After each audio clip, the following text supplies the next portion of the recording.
Je suis Anne Pioz, psychothérapeute, et je vous accompagne à retrouver une relation sereine et intuitive avec votre alimentation. La pleine conscience du pouvoir est un podcast qui vous accompagne à reprendre le pouvoir dans votre relation avec la nourriture, à sortir des injonctions de la culture des régimes et à ne plus vous sentir seul avec tout ça. Dans ce podcast, je partage des outils, des réflexions. Je vous parle aussi de pleine conscience et d'introduire dans votre quotidien plus d'observation de votre propre fonctionnement. Je vous propose également des témoignages de femmes et d'hommes qui vivent ou ont vécu un trouble du comportement alimentaire ou une relation compliquée avec leur alimentation. Leurs témoignages vous permettront, je l'espère, de réaliser que nous sommes nombreux à nous retrouver pris au piège de cette relation toxique. Je vous laisse avec l'épisode du jour. Bienvenue dans l'épisode 99 du podcast La pleine conscience du pouvoir. 99. C'est un peu fou, non, de vous dire ça. 99 épisodes déjà créés. Cela veut dire que le prochain sera le 100e. Je ne vais pas vous en dire plus aujourd'hui, mais sachez qu'il va être vraiment très spécial et je trouve, enfin en tout cas c'est mon avis, il est très émouvant cet épisode qui se prépare là. Mais pour être sûr de ne pas le louper, n'oubliez pas de vous abonner au podcast et de rester attentive et attentif à la sortie du prochain épisode. Et en attendant, dans ce 99e épisode, je reçois Haïdar, créateur de la chaîne YouTube et du compte Instagram Pacification Alimentaire. Haïdar nous raconte son parcours avec les TCA en lien avec le fitness et les objectifs physiques qu'il s'est fixé à un moment de sa vie où seul le contrôle de son alimentation et de son corps pouvait lui permettre de survivre. Il nous parle de son processus de prise de conscience et de guérison, de cette masculinité toxique tant présente dans le milieu du fitness, ainsi que des accompagnements qu'il propose aujourd'hui au travers de sa méthode originale, la pyramide. Je vous laisse avec notre échange. Bonjour Haïdar. Bonjour Anne. Je suis vraiment ravie de te recevoir aujourd'hui et que tu viennes apporter ton témoignage sur le podcast. Peut-être je vais commencer par expliquer la façon dont je t'ai rencontrée, pourquoi est-ce que je t'ai contactée et quelle était mon intention en te recevant aujourd'hui. Ça te va ? Avec plaisir. Je démarre comme ça ? Ok. En fait, il y a quelques semaines, à l'heure où nous enregistrons cet épisode, tu as sorti une vidéo réaction suite à la vidéo d'un jeune homme, un influenceur fitness, je crois, qui venait parler de son trouble des conduites alimentaires et de la façon dont c'était tabou non seulement en tant qu'homme, mais aussi dans la sphère du fitness et de la musculation. Et j'ai trouvé que ta vidéo réaction était extrêmement bien ficelée. Elle décortiquait vraiment très clairement le processus en fait et tout ce que ce jeune homme venait dire. Et puis il y a eu, je crois, des impacts à cette vidéo derrière, hein, tu nous en parleras peut-être, mais ça a fait son chemin en fait cette vidéo. Et je me suis dit mais vraiment le sujet des TCA, non seulement chez les hommes mais plus largement dans la sphère du fitness et de la musculation, il est vraiment temps qu'on en parle sur la pleine conscience du pouvoir parce que jamais ça a été abordé encore aujourd'hui. Et il me semble que c'est extrêmement tabou et peu documenté, peu connu, peu témoigné. Donc je t'ai contacté suite à ça parce qu'aussi j'ai entendu dans cette vidéo que tu as faite que toi-même tu avais pu passer par un parcours de troubles alimentaires ou d'alimentation troublée. Donc je me dis mais vraiment il faut que je rencontre Haïdar et que je lui demande qu'il vienne témoigner sur le podcast. Donc merci beaucoup d'être là. On a pu se voir juste avant mon départ en vacances et puis toi, ton retour à Bali. Donc voilà, tant que tu étais en France, c'était le moment. Donc après cette longue introduction, est-ce que tu veux bien te présenter Haïdar un peu plus ? Bien sûr. D'abord, j'aimerais commencer, Anne, par te remercier pour cette prise de contact et pour ton invitation sur le podcast. C'est vraiment un plaisir d'être là. Et effectivement, je pense que cette parole venant de là est précieuse parce qu'il y a une double polarité, non seulement la culture des régimes, de la minceur, des injonctions au bien-être et tout ce qu'on connaît d'habitude, mais en plus s'ajoute comme fardeau dans le domaine du fitness, de la musculation, particulièrement du côté masculin de cette force, ce que je qualifie moi de masculinité toxique, où il y a un tas de valeurs. Et vraiment dans cette vidéo que j'analysais, on le voyait très très clairement. On voyait comment en fait cette toxicité masculine pouvait en fait créer encore plus de souffrance, encore plus de résistance, encore plus de choses. Donc je pense que c'est vraiment une chose positive que maintenant la parole puisse s'ouvrir autour de ça. Donc merci pour cette invitation et merci pour toutes les personnes qui vont aussi avoir l'occasion peut-être de se reconnaître dans ce parcours qui est aussi le mien, comme tu l'as bien dit. La manière dont je pourrais me qualifier aujourd'hui, c'est que je suis un jeune homme qui a toujours été à la quête de sens, à la quête de compréhension, à la quête de développement.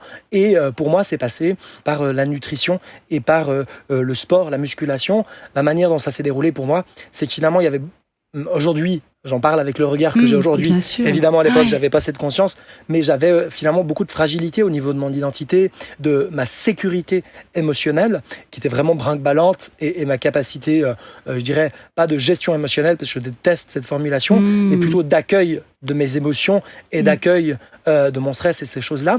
Et le point de bascule, pour moi, c'est une rupture amoureuse. Alors, j'ai toujours eu une relation compliquée avec mon corps et la nourriture.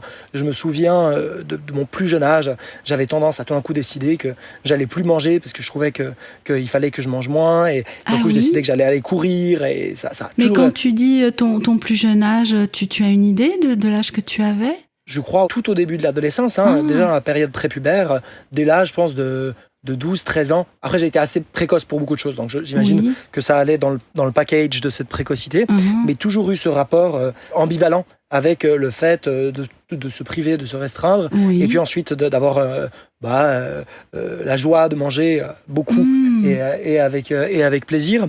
Mais voilà, ça a été finalement... Je vivais avec ça en croyant que c'était normal, jusqu'au point de bascule qui a été cette rupture amoureuse après une longue période de relation avec une personne avec qui je vivais. Et là, je perds mes repères, je perds ma sécurité à la fois sentimentale, émotionnelle, identitaire, puisque je me définissais au travers de cette relation, mais aussi sécurité financière, puisque j'étais jeune, mais nous vivions ensemble. Et ça m'a mis dans une situation finalement de précarité par rapport à plein de choses. Mais du coup, ça a éveillé cette insécurité. Et là, je pense qu'il y a une crispation qui est née en moi, en réaction finalement. Et cette crispation, ça a été OK. Je ne peux pas contrôler les autres. Je ne peux pas contrôler ce qui se passe en dehors de moi, les événements et les circonstances qui m'entourent. Par contre, je peux contrôler ce que je mets dans mon assiette et dans ma bouche. Et je peux contrôler mon poids sur une balance et je peux contrôler mon reflet dans un miroir. Et il y a eu quelque chose de très très rapide où je suis parti là-dedans à fond la caisse en me disant, je me souviens m'être regardé dans le miroir et m'être dit, maintenant je me reprends en main. C'est pour ça que cette expression aujourd'hui me fait sauter au plafond quand j'entends me reprendre en main. C'est un truc auquel j'ai une grande sensibilité parce que je me dis, je vais me reprendre en main. Haïdar, c'est le moment de se reprendre en main et je vais être heureux et m'aimer à partir du moment où j'aurai des plaques de chocolat donc pas dans mon assiette mais sur mon ventre à partir du moment où j'aurai des abdominaux et à partir du moment où j'aurai une petite veine sur mon biceps qui sera visible alors j'aurai atteint suffisamment de minceur pour enfin être en sécurité et valable. Mais tu as une idée d'où c'est venu? Parce que ça aurait pu être tout à fait autre chose, tu vois, que tu décides de mettre en place ou de contrôler. Alors, tu disais qu'il y avait déjà un intérêt autour de l'alimentation, d'une forme de restriction. Enfin, il y avait quelque chose qui était déjà le terreau, finalement. Mais, je sais pas, tu t'es intéressé au sport. Enfin, Pourquoi cette idée-là Alors, pas du tout. D'ailleurs, c'est marrant comme on peut moduler son identité parce qu'avant ça, je m'identifiais comme quelqu'un d'absolument pas sportif. J'étais le contraire d'un sportif, je m'en fichais complètement. Aucun intérêt pour le sport, aucun intérêt pour le développement physique, la musculation, ça ne m'intéressait pas du tout, encore moins pour la nutrition ou l'alimentation, ça ne m'intéressait pas. Pourquoi ? Moi, je crois que c'est simplement parce qu'en fait, le corps... Et la nourriture, c'est la première chose qu'on trouve face à soi quand on est dans une tentative de contrôle. Et en fait, ce contrôle, il était déjà exercé dans d'autres sphères de ma vie. Enfin, ça allait de pair avec un profil anxieux, très fort, une hypersensibilité, beaucoup d'anxiété, beaucoup de volonté de contrôle mental et une très très forte peur de perdre le contrôle. Donc c'était vraiment là précocement, mais tout à coup, ça a pu être canalisé, enfin tout ce mécanisme de défense est parti là-dedans, dans le sport et l'alimentation. Et très rapidement, en quelques semaines, toute ma vie ne tournait plus qu'autour de ça. Il n'y avait plus que ça qui m'intéressait. C'était, j'avais lié ma valeur autour de la réussite de cette entreprise que je m'étais mise. Et et plus rien d'autre ne comptait. Et ce qui est fou, c'est qu'au début, c'est extrêmement jouissif. Et oui. C'est extrêmement plaisant. On est dans ce que j'appelle la lune de miel de la minceur, où c'est un peu comme dans une relation avec une relation toxique, ou avec quelqu'un qui va... Au début, c'est tout feu, tout flamme, c'est intense, c'est beau. Très séduisant. Et c'est très, très séduisant. C'est séduisant et c'est addictif. Hein. C'est pour ça que moi, quand on me parle d'addiction au sucre ou d'addiction à la nourriture, j'ai tendance à me pouffer de rire, parce que je sais que la véritable addiction, c'est celle au contrôle et à la restriction, en fait. Ben oui. Et donc, alors tu dis qu'en quelques semaines, tout ton univers tournait autour de ça, et que du coup, j'imagine ton temps, ton espace mental était focalisé là-dessus, et que tu as vécu donc cette griserie de la lune de miel, parce que ça a peut-être marché assez vite, en fait. Tu as vu des changements, et du coup, ça a commencé à entretenir la suite. Qu'est-ce qui s'est passé alors ensuite ? D'abord, l'objectif, c'est un peu une carotte qu'on met devant un âne, parce que plus l'âne avance pour se rapprocher de la carotte, plus la carotte avance aussi, puisqu'elle est accrochée à un bâton qui est sur son dos. Donc plus on est mince, plus on veut le devenir, et plus on gagne du muscle, plus on en veut encore. Et il y a aucune atteinte. C'est impossible d'atteindre l'objectif final.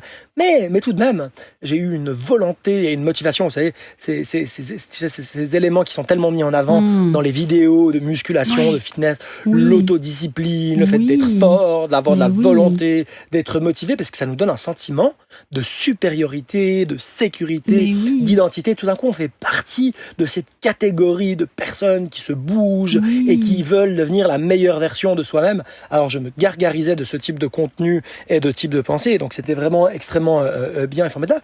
Et effectivement, quelques mois après, peut-être une année, un peu plus d'une année, quelque chose comme ça, je me regarde face au miroir et je vois exactement, mot pour mot, l'image que je m'étais imaginée, que je m'étais représentée. Donc j'étais mince et musclé. J'avais mes abdominaux, j'avais mon biceps, et là je me regarde et je me dis, ça y est quoi.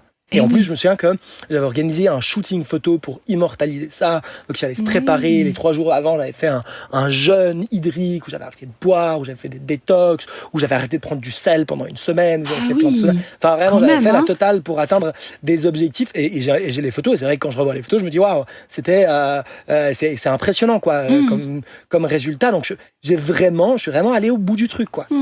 Et je me regarde dans ce miroir et me dis, ça y est, j'y suis arrivé. Et je me souviens de la violence de cet instant. Parce que je suis là, face à moi. J'ai alloué ma vie à cette entreprise. Je me suis violenté. Je me suis privé. Je me suis épuisé.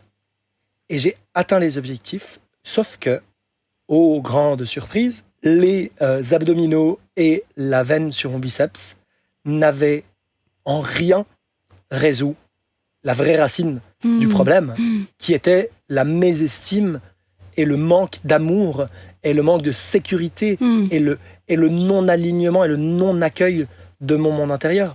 En fait, non seulement je m'étais retrouvé dans une position où j'avais éclaté mon métabolisme, je n'avais plus de libido, j'étais épuisé en permanence, j'étais dépressif, j'étais anxieux, j'avais froid en permanence, mes extrémités étaient glacées, la qualité de ma peau, la qualité de mes ongles, la qualité de mes cheveux. Donc physiologiquement, tu étais dénutri. J'étais dénutri et je correspondais à ce qu'on attend, les photos sur Instagram, etc. Je correspondais à ce corps-là. Mais en fait, j'étais complètement désincarné et ça se ressentait. C'est-à-dire que mon énergie, j'avais une énergie de crispation. Et en fait, on voyait bien que je m'infligeais ça, non pas parce que j'étais en train de me développer ou de me faire du bien, mais parce que j'étais bel et bien en train de me faire du mal, en considérant que je n'étais pas suffisamment bien. Et cette énergie, elle se dégageait autour de moi. Et donc, non seulement je ne me plaisais pas, mais en plus, je ne plaisais pas autour de moi. Ce qui était quand même, à la base, un de mes objectifs, c'était de me dire, le jour où je serai mince, je vais être désiré, je vais être admiré, je vais être aimé. Et c'est vraiment l'inverse qui s'est passé. Et donc, j'avais ce mal-être qui était toujours là, encore plus intensément, encore plus profondément. Parce qu'en fait, ce que j'avais fait, c'est comme essayer de coiffer son reflet dans le miroir. En fait, si on veut se coiffer la tête, il faut se coiffer la tête, pas le reflet dans le miroir. Parce que si on cherche à coiffer le reflet, en fait, on va juste se cogner contre la vitre et il se passera rien. Et c'est exactement ce qui s'est passé pour moi. Je me suis cogné au miroir et je me suis rendu compte que le problème n'avait jamais été ni mon corps, ni la nourriture. Le problème, ça a été les stratégies que j'ai mis en place pour aller vers ça. Et en fait, ça a été une longue et progressive descente aux enfers. Et là, je ne parle que du processus psychologique et pas des troubles du comportement alimentaire qui étaient déjà apparus, puisqu'ils sont institutionnalisés dans le monde du fitness. C'est-à-dire que dans le fitness, on ne dit pas hyperphagie, boulimie. Non. On dit cheat meal, cheat meal ou cheat day. On dit oui, non, mais vous savez, alors il faut tenir sa diète, mais bon, un repas par semaine, il faut se lâcher, puis c'est bien parce que ça permet de relancer le métabolisme. Alors évidemment, ce sont des inepties physiologiques. Mais voilà, c'est comme ça qu'on se donne l'autorisation d'organiser de la même manière que quand on est boulimique, hyperphagique, on va pouvoir en fait planifier ses crises et planifier, organiser, mettre un setup autour de ces moments-là. C'est complètement comme ça dans le monde du fitness. Et c'est comme si le monde du fitness était un peu coupé du reste du monde. C'est-à-dire qu'il y a un vocabulaire. Il y a un vocabulaire qui est propre à cette culture-là. Et du coup, en fait, quand on n'est pas dans la musculation, faire ça, c'est de la boulimie. Mais quand on est dans la musculation, c'est tout à coup tout à fait normal. Et légitime. Et donc au début, moi j'adorais ces moments-là de cheat meal. Mais avec le temps, ça s'est dégradé. Avant que tu nous en dises plus sur le processus qui a suivi, j'avais envie de revenir sur quelque chose qui me semble important, c'est que cette histoire de volonté-là, parce que tu disais, ok, j'étais dans la volonté, je tenais quelque chose, je suis quand même allée loin dans la réussite en fait de ça. Mais en fait, c'est tu vois, parce qu'on pourrait se dire, waouh, pour l'estime de soi, ça doit être super, quoi, d'avoir cette volonté-là, de tenir sa diète, d'aller, je sais pas si t'es allé à la salle de sport, enfin bref, de faire toutes ces séances. Ah oui. Tu vois, je sais pas, de l'extérieur, tu te dis, waouh, ça doit être super pour l'estime de soi, ça. Mais non, en fait, ce que tu nous expliques, c'est que non, ça n'a rien à voir avec ça. Et même presque, c'est, comment dire, le truc se déboulonne, en fait. Tu vois, l'image que j'ai, c'est d'un truc qui s'écroule. Et je trouve que ton image avec le miroir est intéressante pour ça. Mais tu vois, voilà, je trouve intéressant d'insister là-dessus. Parce que c'est comme ça qu'on nous le vend, tu vois. Ouais, c'est pour ça que moi ce que j'ai compris en fait que les concepts d'amour de soi, d'estime de soi, de confiance en soi, il faut terriblement s'en méfier parce que malheureusement ils ont été pervertis comme le mot sain. Moi je déteste le mot sain, naturel, bien-être. Tous ces mots-là ont été pervertis pour le marketing et l'industrie de la minceur et des injonctions au bien-être. En vérité, ce qui est l'enjeu, c'est qu'en fait l'estime de soi, c'est pas de s'aimer parce que j'ai réussi à atteindre un poids et que je ressemble à ça dans le miroir et parce que j'ai fait ce que je m'étais dit que j'allais faire. Ça, c'est tout, sauf de l'amour de soi. C'est le contraire. L'amour de soi ne peut être que inconditionnel. Si maintenant, moi, je suis dans une relation avec, je sais pas, ma famille, et je dis, alors, je t'aime d'un amour véritable, mais seulement, et seulement si tu fais ça, et tu es comme ça, et tu fais ce que je veux, et tu réponds quand je veux, et tu es là quand... la personne va me dire, mais attends, tu me racontes n'importe quoi là. Tout ce que tu as à me dire, c'est pas du tout de l'amour. C'est le contraire de l'amour. C'est de l'asservissement. C'est vraiment ce qui a antagoniste à l'amour. Mais c'était exactement ça. À partir du moment où je me dis, je ne suis aimable que si je vais à la salle. Je ne suis aimable que si je fais ce poids-là. Je ne suis aimable que si je suis productif. Je ne suis aimable que si je suis de bonne humeur. Mais en fait, on est en train de s'enfermer dans quelque chose qui est tout sauf nous. Et donc, on est en train de se priver de l'amour. Et on est en train de se couper de l'amour. Et en fait, je me détestais. Et je me détestais tellement que j'étais prêt à ne pas respecter mes besoins, c'est-à-dire à aller dans un état de dénutrition, à mettre ma santé en danger et à ne pas respecter mes limites. Parce que d'un côté, je mangeais pas quand j'en avais envie, je mangeais pas quand j'avais faim, parce qu'on m'avait dit qu'il fallait suivre un plan alimentaire et que je l'avais pris très au sérieux, mon plan alimentaire. Mais oui. Au sérieux au point que je calculais évidemment toutes les calories, les macronutriments, etc. Mais au point, et je m'en souviens, parce que c'est vraiment une anecdote maintenant qui me fait rire, c'est que la pastèque, je mangeais de la pastèque le soir, de la pastèque que je trempais dans de la poudre de protéines. Et en fait, ce que je faisais, c'est que je coupais des tranches de pastèque que je pesais sur ma balance alimentaire.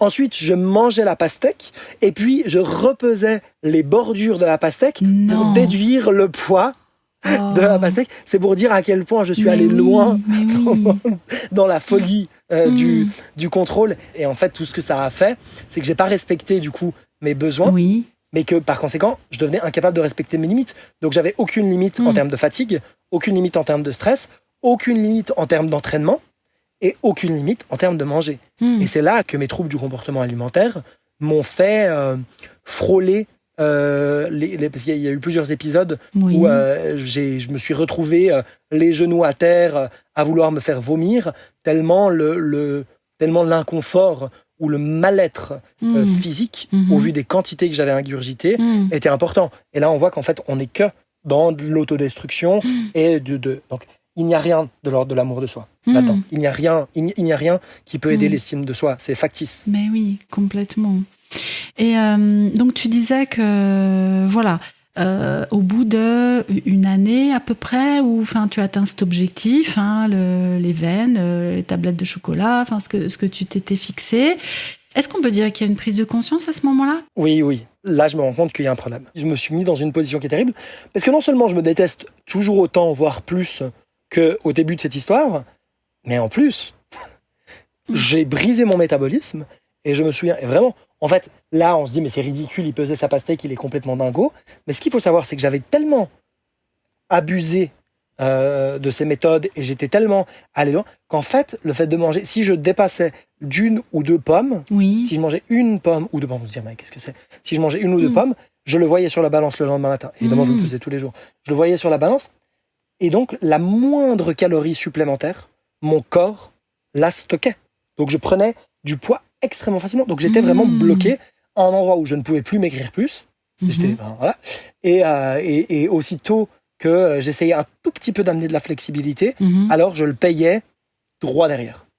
Et généralement, c'est ça qui fait que les gens, au bout d'un moment, abandonnent et sortent de là, parce que simplement, on est coincé, en fait. On s'est coincé dans cette situation.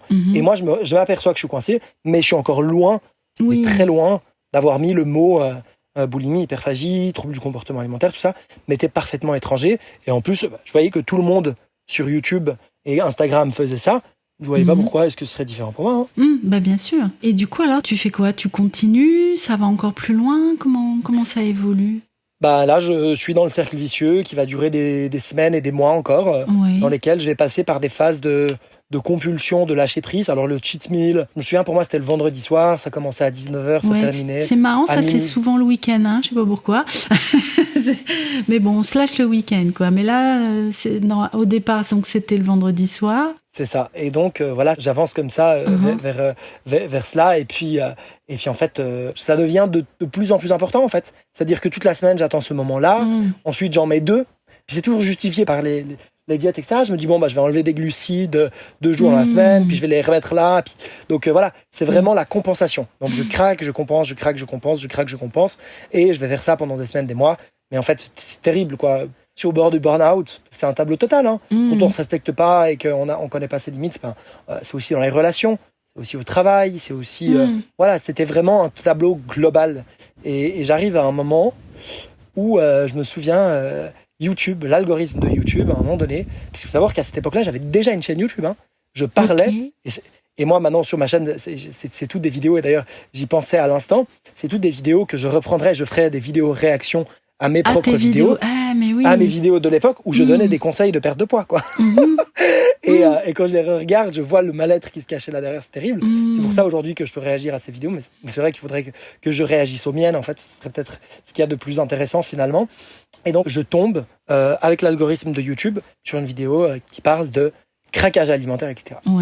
Et dans cette première vidéo, je me souviens bien laquelle c'était, vidéo très longue de 1 heure, la solution c'est la suivante, c'est il faut arrêter de contrôler, il faut sortir des régimes. Enfin, c'est vraiment quelque chose qui, dans les grandes lignes, alors plus maintenant, mais dans les grandes lignes, se rapproche de ce que je propose aujourd'hui aux personnes que j'accompagne et à ce que j'ai mis en place. Mais la première fois que j'entends ça, je me souviens m'être dit, mais n'importe quoi.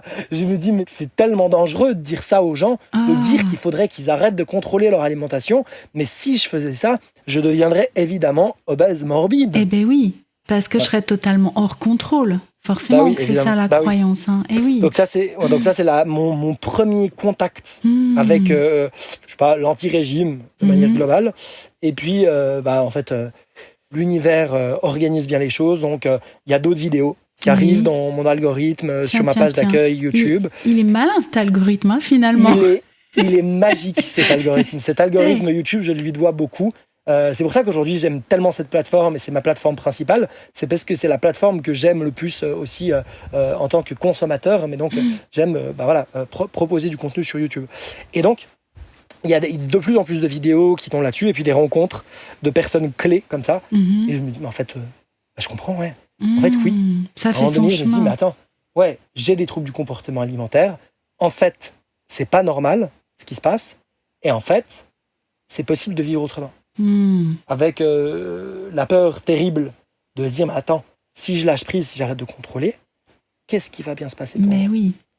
Mais en fait, j'arrive à un tel mal-être qu'il n'y a pas vraiment d'autres opportunités. Donc là, je décide officiellement que ça suffit, que je vais lâcher ma diète.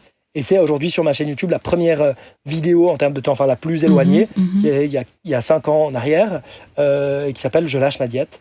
Et on me voit manger un énorme cookie en démarrant la vidéo. Et voilà, à partir de là, les vannes s'ouvrent et je vais passer par des semaines, de mois de faim extrême. Et en fait, je vais vivre phase après phase, étape après étape, ce que aujourd'hui j'appelle la pacification alimentaire, qui est l'approche que je propose et que j'utilise avec les personnes que j'accompagne, qui est en fait la transition entre l'état de guerre entre le mental et le corps, parce que c'est vraiment ça, hein, c'est qu'il y a un mental tyrannique et dopé au contrôle et à la restriction, qui cherche à tyranniser un corps qui, lui, se fiche de tout cela et qui ne veut que survivre. Oui. Et donc, le corps va se défendre face au mental, et le mental va se méfier et détester le corps. Donc, il y a un conflit entre les deux. Et aujourd'hui, ce que je propose, c'est en fait d'accompagner les personnes qui se trouvent dans ce conflit à résoudre ce conflit et à mettre à la fois la tête et le corps en collaboration pour atteindre un état d'alignement, de bien-être, de sérénité, de sécurité avec la nourriture et le corps. Mais en fait, bien au-delà de ça. Parce que le corps et la nourriture ne sont évidemment pas le problème. Ils ne sont que le symptôme. C'est ça. Et ça veut dire qu'en fait, toi, tu as fait ce processus-là seul. Comment tu as fait ? Et aussi, alors, attends, on va venir à une question que j'ai envie de te poser même en amont de ça. Ton entourage, à l'époque, est-ce qu'il se rendait compte qu'il y avait un problème ? Ou alors, je sais pas, est-ce qu'ils disaient « Ah, c'est super ce que tu fais ?» Enfin, est-ce qu'il y a eu des réactions, tu vois, autour de toi ou des inquiétudes ? Oui, alors moi je me rappelle toujours, en fait depuis que je suis petit, on m'a toujours dit des mots que voilà, on dit ah oui, là en fait il est gourmand, il aime bien manger, c'est un bon vivant, ce genre de choses. Et puis non, en fait je sais que simplement j'avais un état d'insécurité très grand dû à ma figure d'attachement et au contexte dans lequel je vivais, et que finalement la nourriture était pour moi une manière de me réguler émotionnellement. Et puis voilà, il y avait des racines, on peut rentrer là-dedans, mais par exemple moi je suis le dernier d'une famille nombreuse.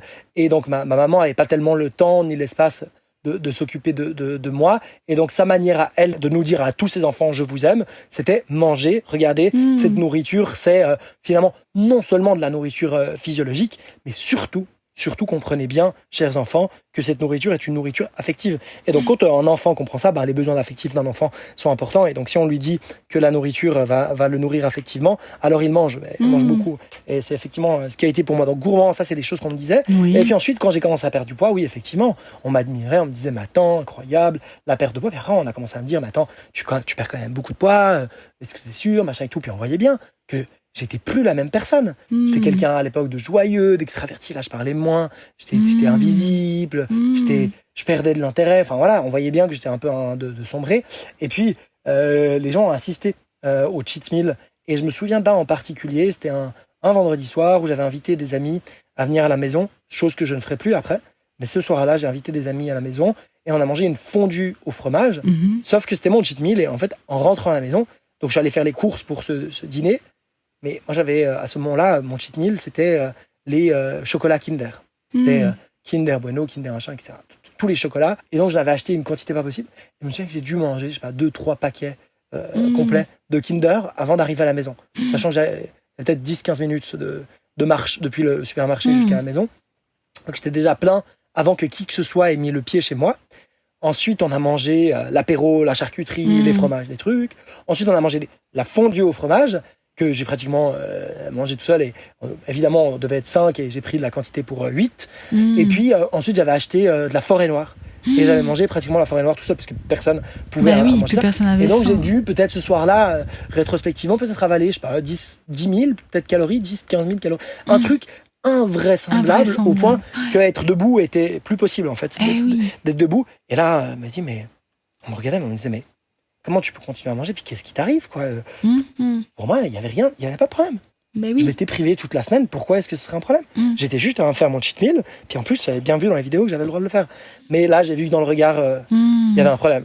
Ce qui m'a juste encouragé à continuer à le faire, mais tout seul, quoi. Et oui, c'est ça. Ouais. Bah oui. C'était trop tôt, en fait, pour te rendre compte de quelque chose. Hein, bien sûr. C'est ça. Il n'y avait pas cette maturité. Ouais. Mais oui.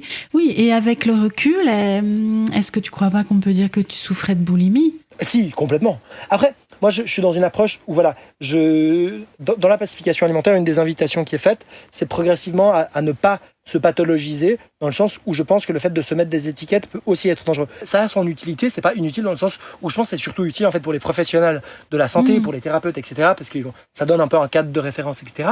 Mais en tant qu'individu, ou en tout cas moi, comment je me place par rapport aux personnes que j'accompagne, j'invite vraiment à progressivement décoller ces étiquettes. Donc c'est pas je suis boulimique ou je suis hyperphagique, mais c'est je fais l'expérience d'un conflit avec mon corps et la nourriture, je fais l'expérience. Mais en rien, ça ne me définit en tant qu'être humain. Et je pense que c'est beaucoup plus facile, du coup, de sortir de cela, parce que quand on fait de son trouble du comportement alimentaire une partie à part entière de son identité, alors le fait de sortir des troubles du comportement alimentaire pourrait nous priver d'une partie de notre identité, ce qui est tout à fait effrayant. Et donc, ce qui peut être un freinage et un blocage à la possibilité d'en sortir. C'est pour ça que des fois, il y a ce discours qui, moi, me révolte terriblement. C'est le discours de « oui, mais en fait, les troubles du comportement alimentaire, une fois qu'on les a, c'est une fatalité, puis on peut jamais s'en sortir, puis ce sera toujours plus ou moins là, puis en fait, il faut apprendre à vivre avec. » Mais ça me tend, ce discours, ça m'énerve, parce que je sais tellement qu'en fait, c'est complètement accessible, et c'est accessible à tout le monde, à moi, dans l'état dans lequel j'étais, mais moi, j'ai des personnes qui sont venues à moi, qui ont été hospitalisées, qui étaient à l'hôpital, on a vraiment des personnes, j'ai des personnes que j'accompagne, qui sont dans des intensités de mal-être lorsqu'elles arrivent à moi, qui sont hyper fortes, et qui sont passées par 10, 15, 20, 30 ans de troubles du comportement alimentaire, et en quelques semaines, on arrive à avoir des résultats en termes de bien-être et de sérénité qui sont impressionnants. Et donc, quand j'entends des gens dire « Ah oui, c'est une fatalité, il faut vivre avec », ça m'énerve. Je comprends. Donc, il y a cette prise de conscience, hein, et tu commences à suivre ce process, et ma question, c'était « Ok, est-ce que tu as été accompagnée? Comment tu as trouvé l'idée du process? Est-ce que tu t'es renseigné? Enfin, comment tu as vécu ce processus-là? Non, alors finalement, je suis revenu à cette première vidéo, et puis à l'époque, donc cette personne proposait un programme en ligne pour justement sortir du contrôle, sortir de la restriction. Et pour moi, c'était une époque où c'était vraiment, vraiment compliqué financièrement. J'étais étudiant, j'étais vraiment dans la précarité par rapport au logement, etc. C'était vraiment une période difficile financièrement.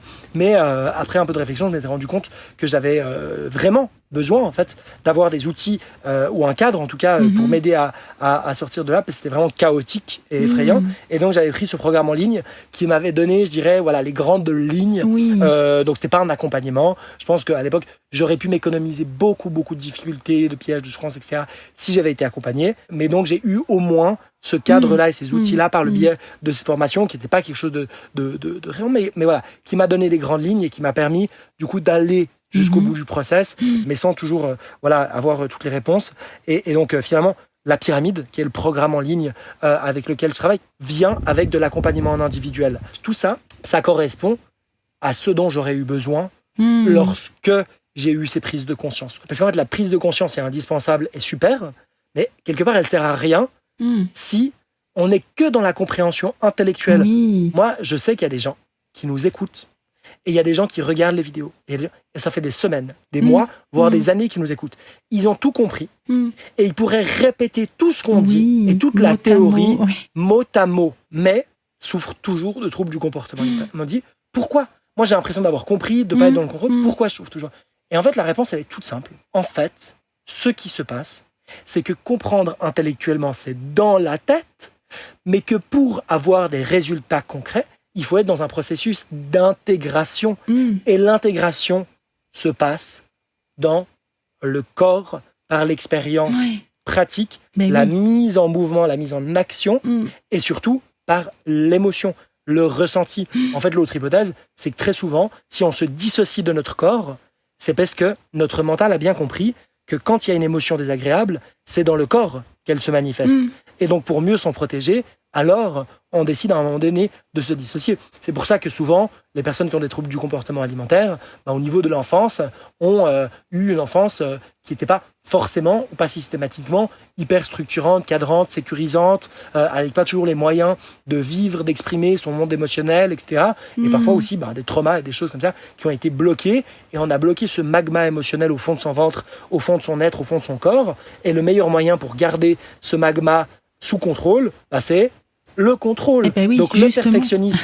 le perfectionnisme, il vient pas de nulle part. Le perfectionnisme, l'hypercontrôle, l'hypervigilance, l'anxiété, tout ça ne sont que des moyens de notre psychisme pour chercher à nous protéger. Donc on va pas venir se battre contre le contrôle ou la restriction. On va venir petit à petit soulever le couvercle et accueillir ce qui a besoin de sortir. Mais oui, et oui. Et tu pourrais nous dire, toi, quelles grandes étapes tu as vécues dans ce processus? Est-ce qu'il y a, tu vois, des étapes clés, des éléments, des anecdotes Oui, il y a plusieurs étapes et moi j'aime bien travailler par métaphore. C'est-à-dire que la métaphore va vraiment nous permettre d'identifier. Et moi j'aime bien utiliser la métaphore du papillon. Parce qu'en fait, tout le monde a envie d'être un papillon. Tout le monde a envie d'être beau, coloré, rayonnant, léger, libre, de virevolter, d'aller de fleur en fleur et de découvrir le monde. Mais personne veut être une larve. Personne. Et en fait, mon message est très simple. On peut devenir un papillon, mais on ne le deviendra jamais tant qu'on refuse d'être une larve et de passer par la chrysalide. Donc s'il devait y avoir des étapes, ce serait étape 1, la phase larvaire. Et quand je dis larve, c'est larve. Ça veut dire que quand on prend conscience et quand on démarre l'accompagnement, on doit, c'est une très mauvaise manière de dire les choses, mais disons, l'invitation, c'est une invitation à se foutre la paix, se foutre radicalement la paix. Ça veut dire, je me repose radicalement et je me donne l'autorisation radicale de manger tout ce que je veux, quand je veux, et en n'importe quelle quantité. Il faut qu'à la fois mon corps, mon cœur et mon esprit comprennent que d'aujourd'hui et jusqu'à la fin de mon existence, la nourriture sera abondante, disponible et autorisée. Et ça fait flipper, et ça fait peur, et ça fait... Et c'est pour ça, en fait, que beaucoup de gens ne veulent pas entendre mon message. C'est parce qu'il n'y a qu'une minorité de personnes qui sont prêtes à entendre, et encore plus une minorité à vivre cette phase larvaire dans laquelle on va rencontrer sa fatigue, dans laquelle on va rencontrer sa faim extrême. Parce que quand on sort du contrôle, on a la dalle, et on peut manger. Eh oui, on en avait parlé avec Mathilde dans un précédent épisode du podcast. Alors, je ne sais plus le numéro, on vous le mettra dans les notes, mais de ce phénomène de faim extrême qui peut être extrêmement effrayant, en fait. C'est comme ça que tu l'as vécu aussi? Ouais, c'est complètement effrayant, et c'est ce que je dis. Le mur qui te sépare de ta version sereine avec la nourriture et ton corps, c'est la peur de la prise de poids. En fait, cette peur de prendre du poids, c'est la pierre angulaire, c'est vraiment le point commun que toutes les personnes ont.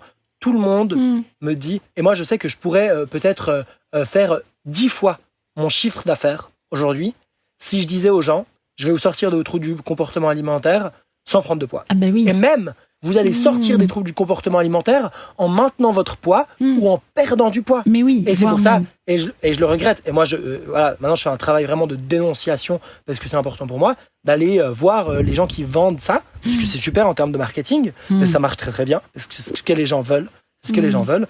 Et d'aller dire, mais en fait, là, il y a juste une arnaque, quoi.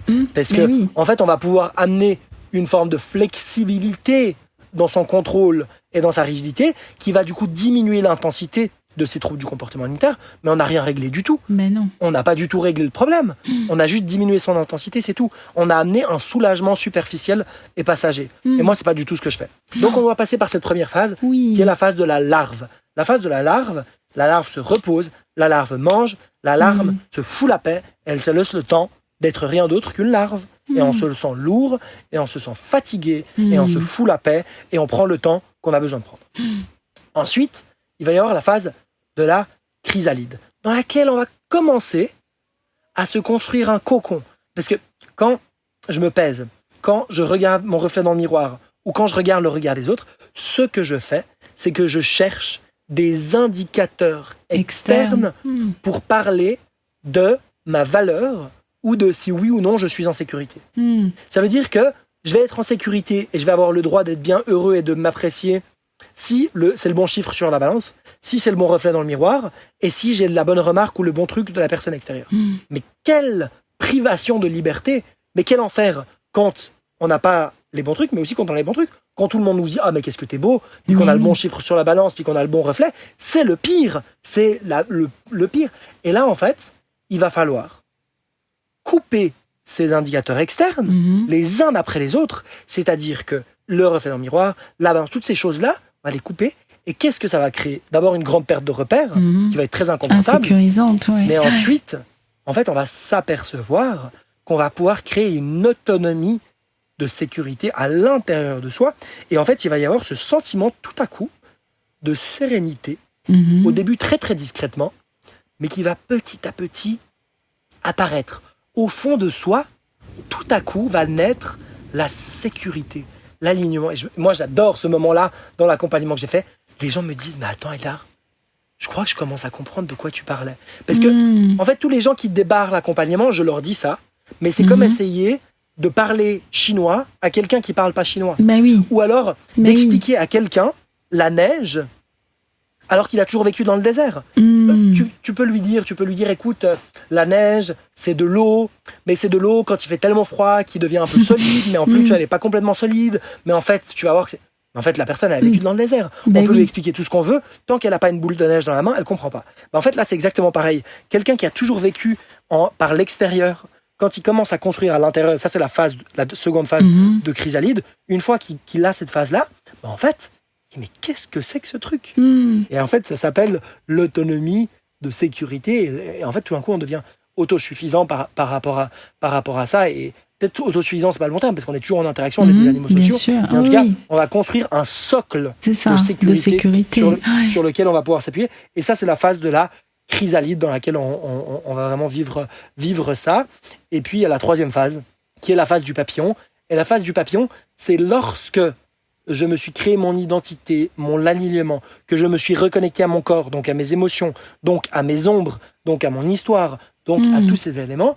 En fait, après, parce que les premières choses qui arrivent, c'est la faim extrême, la fatigue, etc. Et ensuite, il y a d'autres choses qui arrivent. Et en fait, qu'est-ce qui arrive ? Oui, l'enfant qu'on a à l'intérieur de soi a des traumas et des blessures.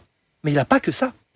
L'enfant qu'on a à l'intérieur de soi, il est aussi le détenteur de notre intuition, le détenteur de notre énergie vitale, le détenteur de notre joie de vivre, le détenteur de la direction du fil rouge sur lequel on a envie d'aller et qui va nous donner un sens, qui va nous donner envie de se lever le matin, qui va faire qu'en fait, on n'a pas besoin d'autodiscipline, on n'a pas besoin de motivation, on n'a pas besoin de tout ça, parce que on est connecté à ça. Et l'enfant, il a envie de bouger.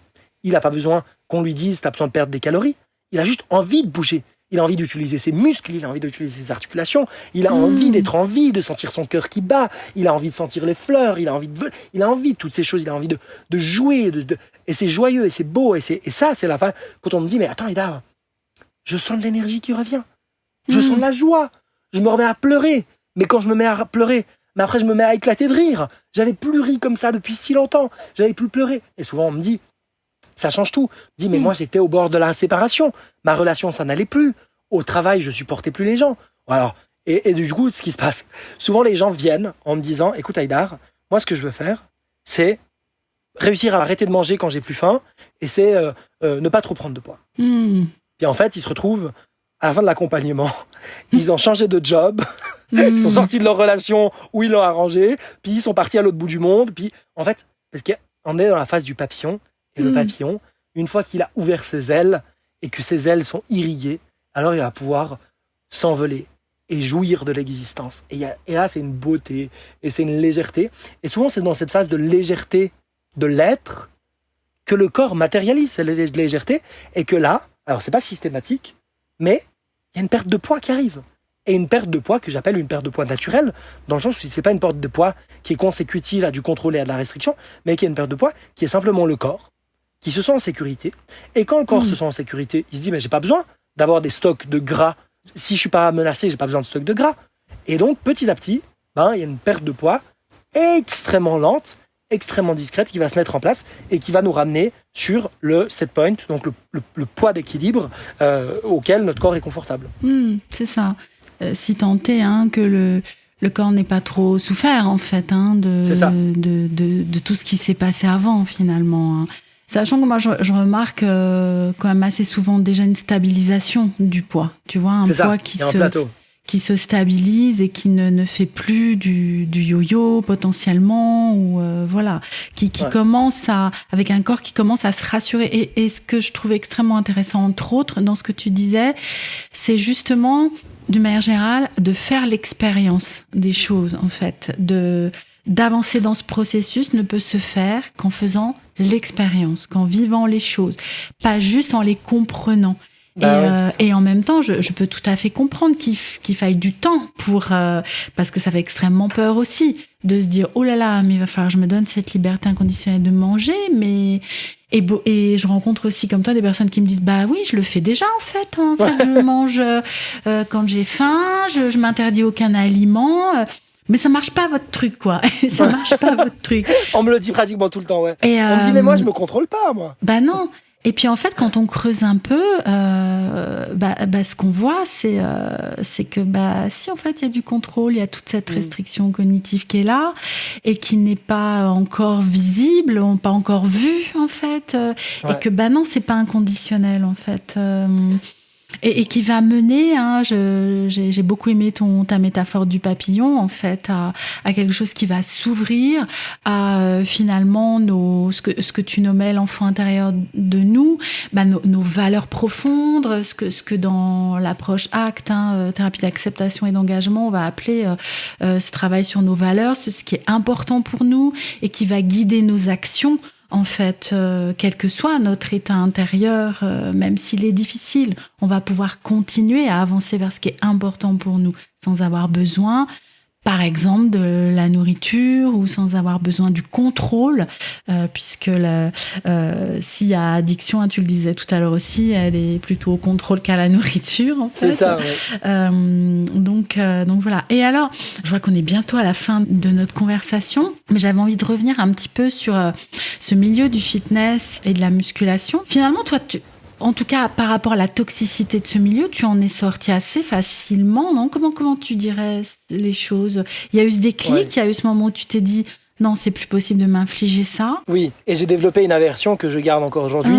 Et d'ailleurs, pour les personnes qui iront voir ma chaîne YouTube, on la voit bien dans mes vidéos réactions où je parle de manière très vivante, en fait. Oui. Et beaucoup de gens me disent qu'ils rigolent bien en regardant mes vidéos parce que je suis assez...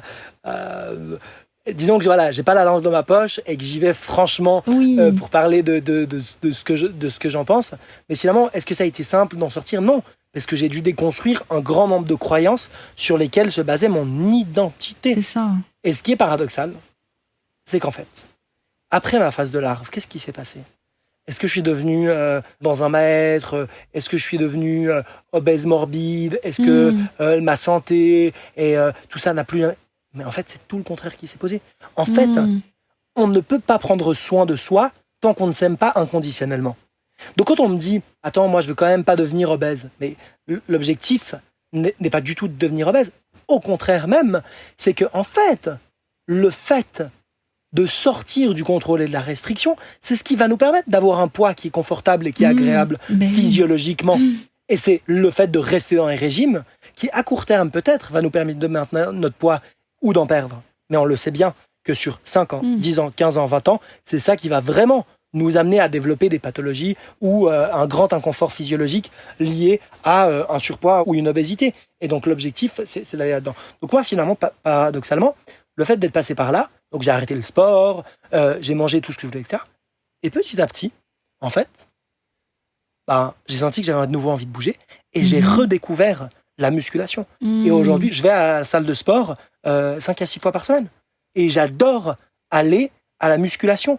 et j'adore soulever des charges lourdes parce que j'adore sentir mon corps, expérimenter mon corps, mes articulations, mes muscles. Et est-ce que le fait de faire de la musculation me donne des muscles et donc un impact sur l'aspect esthétique dans le miroir? En fait, ça me dérange pas du tout et même ça me fait plaisir. C'est-à-dire que l'aspect esthétique, le fait de plaire, je me dis en fait, c'est plutôt agréable, mais c'est un bonus, c'est pas la raison. La raison, c'est parce que pour moi, la musculation, c'est me rencontrer. C'est rencontrer mon corps. C'est presque être dans un état méditatif. Et en fait, j'aime mon corps. Et donc, j'ai envie de lui offrir la possibilité d'exercer tout son potentiel lié à la force. Moi, c'est ça qui me plaît. Il y a des gens, ça va être la course. Il y a des gens, ça va être marcher. Il y a des gens, ça va être la peinture. Enfin, on a tous notre propre manière de vivre son corps, d'expérimenter son corps, la danse. Enfin, voilà, il y a tellement... Et finalement, moi, je suis revenu, en fait, à la musculation. Mais dans l'amour, dans la joie, dans le fait d'être proche de moi. Et ça a tout changé, quoi. Ça a tout changé. Ça n'a pas du tout la même racine, en fait, hein. Ouais, c'est l'opposé. Et j'aime comme tu décris ce processus où tu t'as tout stoppé, où je sais pas si du coup il y a eu un rejet, où il y a en tout cas une grande fatigue, un rejet complet. Ça a été indispensable de s'arrêter. Et c'est vraiment ça. Les personnes que j'accompagne, je sais que c'est difficile pour certaines personnes, mais je les encourage vraiment à faire une grande pause sportive et de mouvement. Pas plus tôt que ce matin, je recommandais aux personnes que j'accompagne, je dis mais en fait là ce dont tu as besoin, c'est de te foutre dans le canapé, de bouffer des chips et de regarder Netflix. Tu as besoin de te foutre la paix. Alors, on a l'impression que c'est très contre-intuitif comme recommandation en mode bien éternel. Mais en fait, ça me plaît assez bien de prendre ce contre-courant parce qu'on est aussi dans une société où il y a cette injonction au bien-être, à productivité. Il faudrait tout le temps être joyeux. Il faudrait tout le temps être positif. Il faudrait tout le temps être pas stressé. Mais en fait, c'est quoi ça?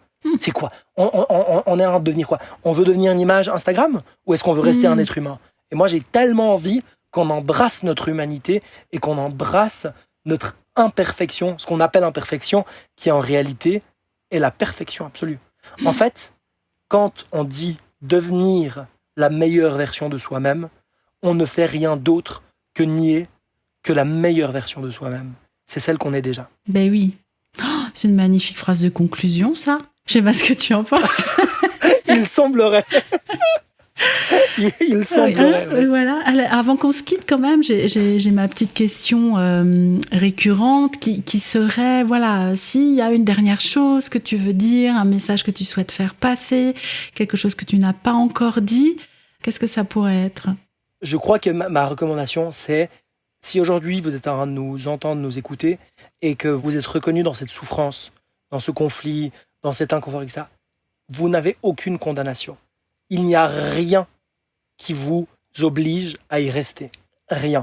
Si vous êtes en train de nous écouter, vous êtes dans un lieu, dans une intersection où vous avez l'univers, les événements, les algorithmes, les choses se sont alignées pour que vous soyez en train de nous écouter en ce moment. Prenez cette occasion de vous offrir la possibilité de changer de paradigme et d'aller vers cet état de sérénité, d'alignement. Et c'est pas que la souffrance va disparaître. Elle sera toujours là. C'est simplement que vous allez avoir des souffrances qui en valent vachement plus la peine. Ça vaut pas la peine de souffrir pour un beignet. Ça vaut la peine de souffrir pour des choses plus intéressantes dans la vie. Et je vous souhaite d'avoir les bonnes souffrances pour les bonnes raisons et de choisir les raisons pour lesquelles vous souhaitez souffrir. Donc j'aimerais conclure là-dessus et de dire, en fait, il y a tellement de manières d'aller vers ça. Et une des manières, et vraiment c'est une manière, on va dire que je prêche pour mon église, mais ça me paraît quand même tellement important, faites-vous accompagner par qui que ce soit, mais faites-vous accompagner. Ne restez pas seul.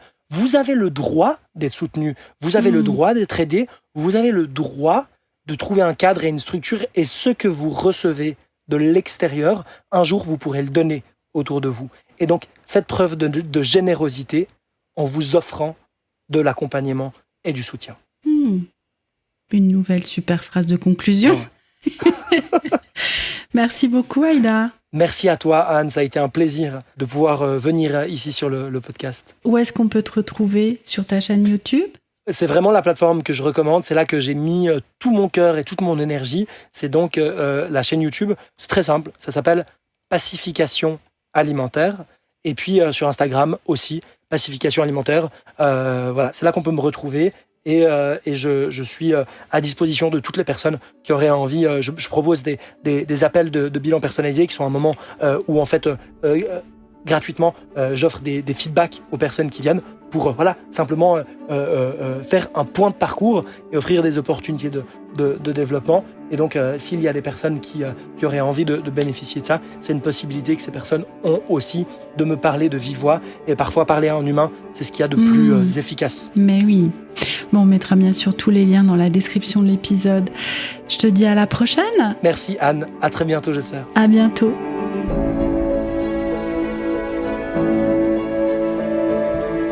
Merci d'avoir écouté cet épisode 99. Les différents liens pour contacter Haïdar se trouvent dans la description de l'épisode. Quant à moi, je vous dis à très bientôt pour l'épisode 100 de la pleine conscience du pouvoir.